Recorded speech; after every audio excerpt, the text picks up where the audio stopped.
As notícias na Hertz, edição de António Feliciano.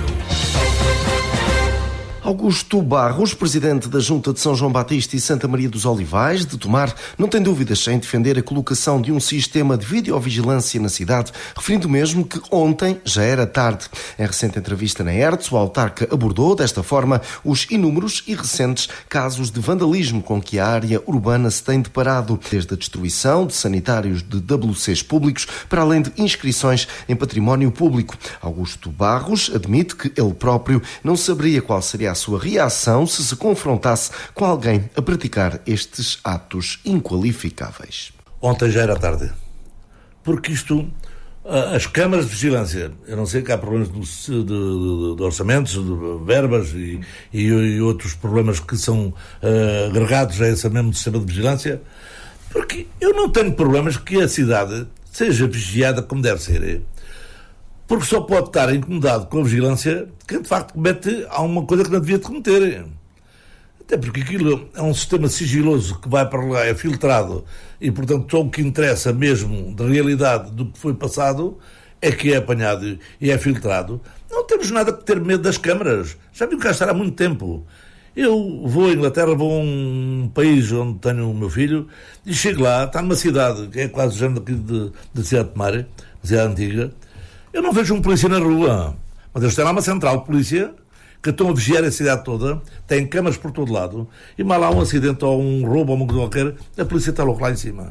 Não é preciso andar a polícia a chatear, então, mas eles controlam a cidade toda por ali.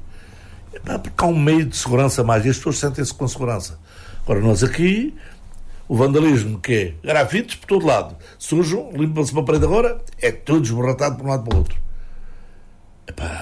Eu acho que isso é demais. Vamos para as casas de banho, derretem casas de banho, a parte das louças, escavar com tudo. Eu agora digo sinceramente, que se por acaso fosse caçado numa pessoa dessas a partir de escavacar, qual seria a vontade de alguém que tem responsabilidade e que tem aquilo que dizer que se está a estragar uma coisa que é pública, que é nossa? Hein? Qual é a reação? Eu não sei qual poderia ser a reação. Vandalismo na área urbana de Tomar. Presidente da Junta de São João Batista e Santa Maria dos Olivais defende a colocação de videovigilância para ontem. Sérgio Oliveira, presidente da Câmara de Constância, lamentou em entrevista na Hertz que a empresa Tupperware ainda não tenha prestado esclarecimentos sobre a sua atual situação e qual a implicação na unidade situada em Montalvo. Recorde-se que esta multinacional, que emprega cerca de 200 pessoas neste território do Médio Tejo, declarou falência nos Estados Unidos, pelo que resta perceber qual o impacto que essa decisão terá aqui. Dúvidas que têm preocupado sobremaneira os trabalhadores e, claro, o município. Sérgio Oliveira assegurou que a autarquia pediu os devidos esclarecimentos em tempo útil, mas que até hoje ainda não chegou qualquer resposta. Já houve, por isso, o recurso ao Ministério da Economia para tentar obter explicações. Portanto, aquilo que nós procurámos fazer numa primeira fase foi pedir esclarecimentos diretamente à unidade em Montalvo, que nos respondeu a dizer que tinha remetido os nossos pedidos de esclarecimentos para o Departamento de Comunicação da empresa, que nós deduzimos que seja nos Estados Unidos. Portanto, à data de hoje, por parte da empresa, a Câmara Municipal não recepcionou a resposta aos pedidos de esclarecimento que fizemos. No dia a seguir, solicitámos a ajuda do Sr. Ministro da Economia, com o qual temos estado em contacto com o seu gabinete e que se comprometeu a tentar perceber, através dos mecanismos que tem nos Estados Unidos, de efetivamente do que é que se trata, que se a abertura de falência nos Estados Unidos terá alguma influência na unidade que existe em Montalvo ou não, ou se tem, qual é que é a ideia, a perspectiva que se tem para aquela unidade fabril. Portanto, à data de hoje nós ainda nem a Câmara Municipal, nem o Governo, porque mesmo hoje falei com o gabinete do Sr. Ministro, tem ainda informações para além daquilo que tem saído na comunicação social. Portanto, no seu entender, já era de esperar haver mais alguma explicação, alguma certeza relativamente a este cenário ou não? Eu colocaria o assunto de duas vertentes. Por um lado, acho, é a minha opinião, que a empresa em si já deveria ter dado algum esclarecimento, pelo menos dar umas luzes do que é que pretendem fazer em Montalvo. Obviamente que também percebo a outra parte.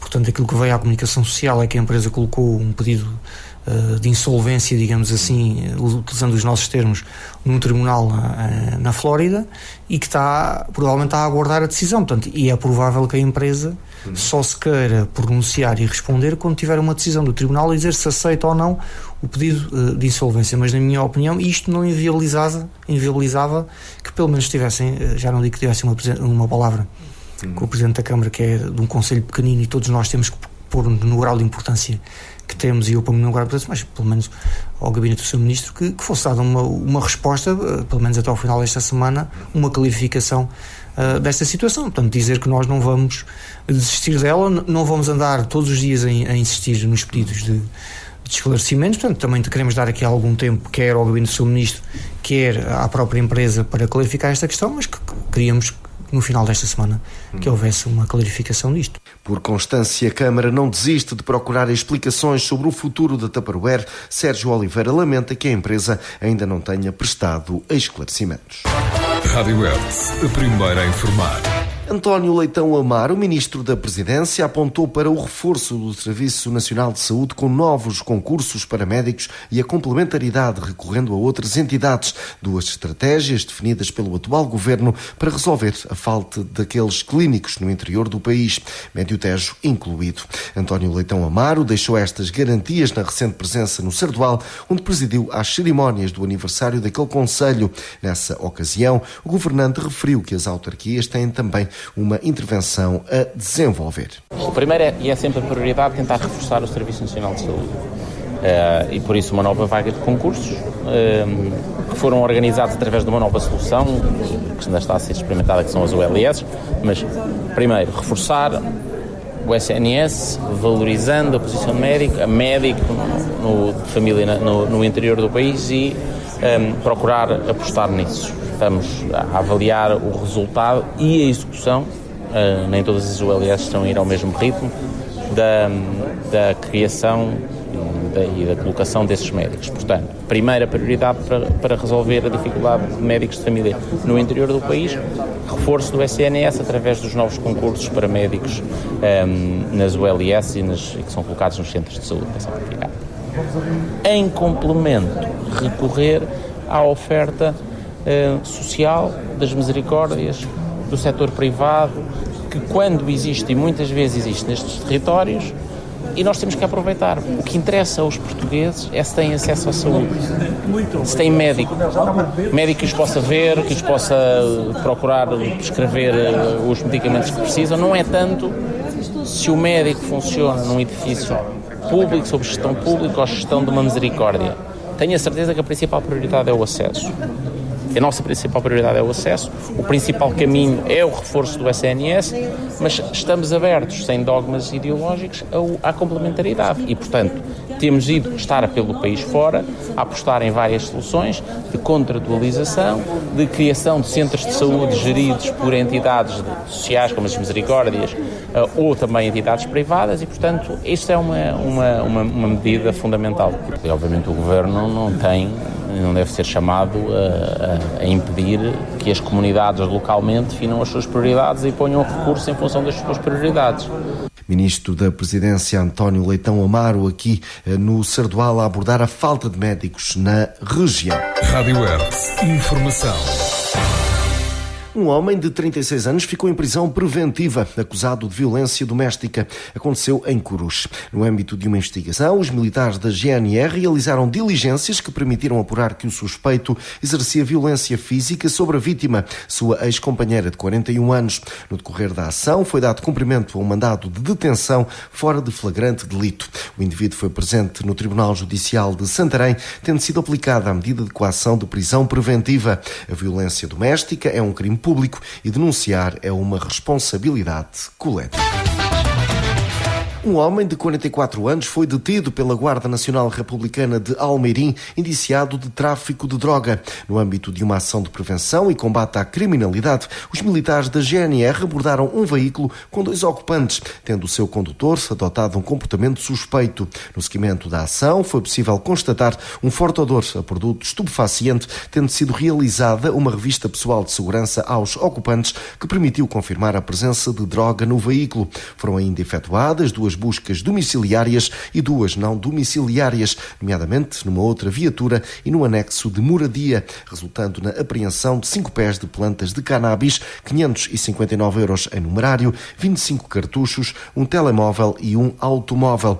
O detido foi constituído arguido e os factos foram comunicados ao Tribunal Judicial de Almeirim. Rádio Hertz, a primeira a informar. Estão em curso as inscrições para o ano letivo 2024-25 da Universidade Sénior de Tomar.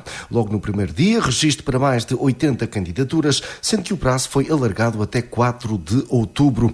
A professora Maria do Rosário Sousa, responsável pela instituição, disse à Hertz que a perspectiva é de chegar perto, se não mesmo ultrapassar, as 400 inscrições. 85 inscrições no primeiro dia, sendo que 17 pessoas são novas na casa. Hoje já vamos pelo mesmo caminho, já temos muitas inscrições hoje, mas ainda não fizemos a contabilidade e também temos muita gente nova a querer vir para a nossa universidade. Alargamos o prazo até ao início, portanto, no dia 4 de outubro, pelas 10h30 na Biblioteca Municipal, teremos a sessão de abertura do ano letivo.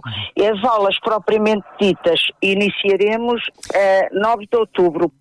Andamos à roda das 30 disciplinas, como nos outros anos, sendo que algumas disciplinas têm mais que uma turma. O que é que leva as pessoas de facto a abordarem esta instituição?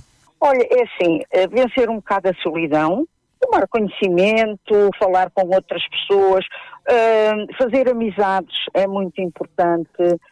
Procurar afetos, eu sei lá, podia-lhe estar aqui a dizer uma série de coisas até final.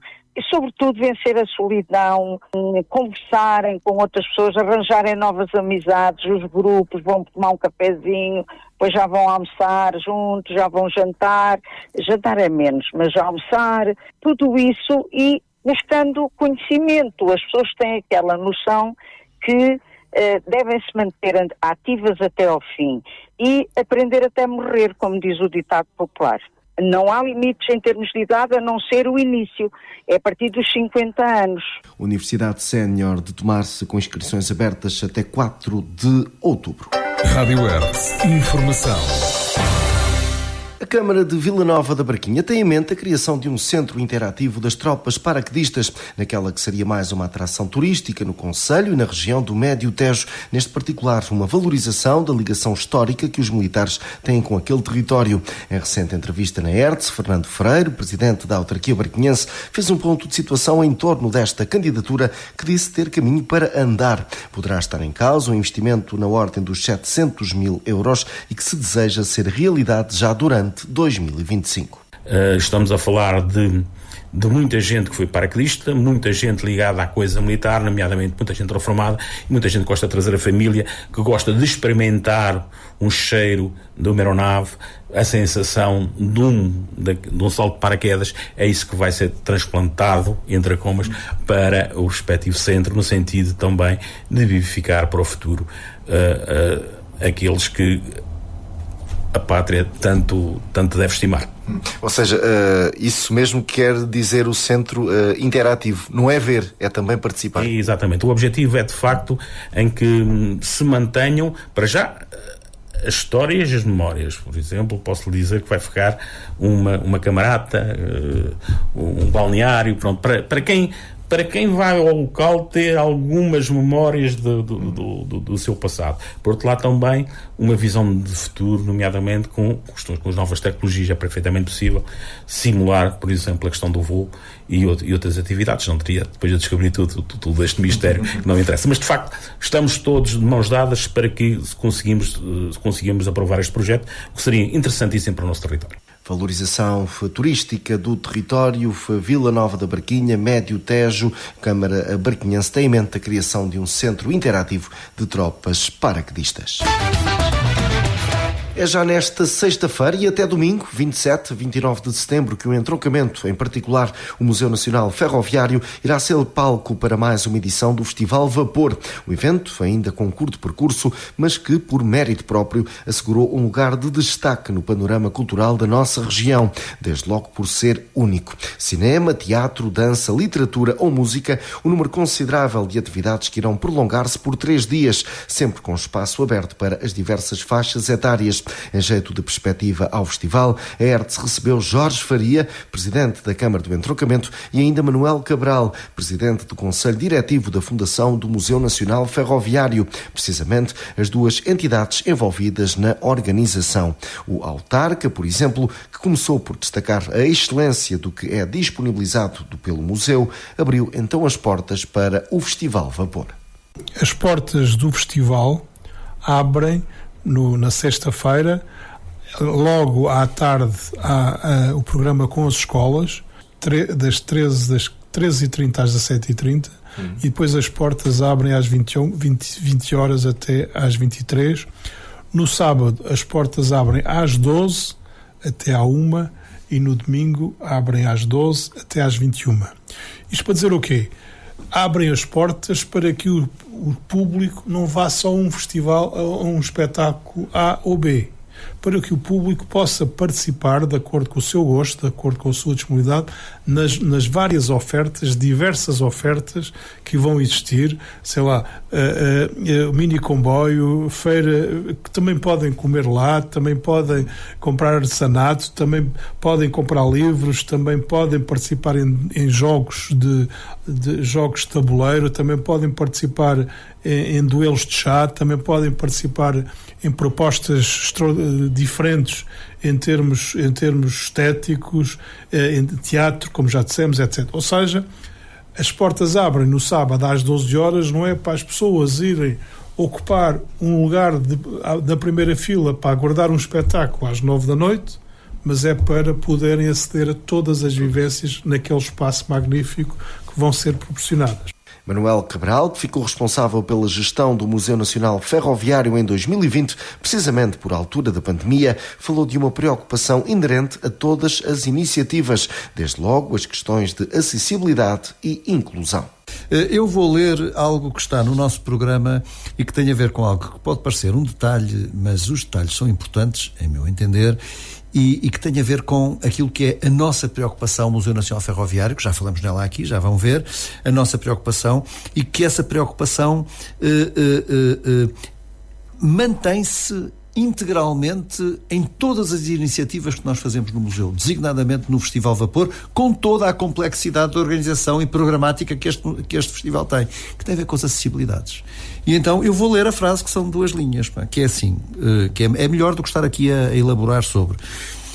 A acessibilidade física e intelectual é uma premissa no Festival Vapor, fundamental para promover a inclusão, a equidade e a participação plena de todas as pessoas. Isto é algo que nos motiva, é algo que nos importa e é algo que nós achamos que é determinante numa perspectiva de cidadania inclusiva. Festival Vapor a partir desta sexta-feira, 27 de setembro, no entroncamento, precisamente no Museu Nacional Ferroviário. Rádio Hertz, a primeira a informar. Avançamos agora para a nota do dia, hoje com Alexandre Horta. Os últimos dias revelaram-se de tragédia no que aos incêndios diz respeito, no norte e parte do centro do país. Quem fazia zapping nos diversos canais noticiosos assistia a inúmeros comentadores a falar dos mais diversos assuntos, mais ou menos relacionados com o problema. Assistia igualmente a entidades e pessoas a enaltecerem, e bem, inestimável ajuda dos bombeiros e outros agentes da proteção civil no combate às centenas de ocorrências. Mais uma vez se comentaram as deficiências, lacunas e carências do sistema montado e mais uma vez foram pedidos apoios.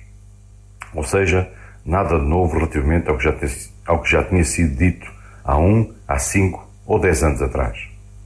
Todos os diagnósticos, estudos e conclusões vão desaparecer em poucos dias, tal como apareceram, conforme a agenda e conveniência da comunicação social e para alívio de quem tem responsabilidades e não tem capacidade para as assumir.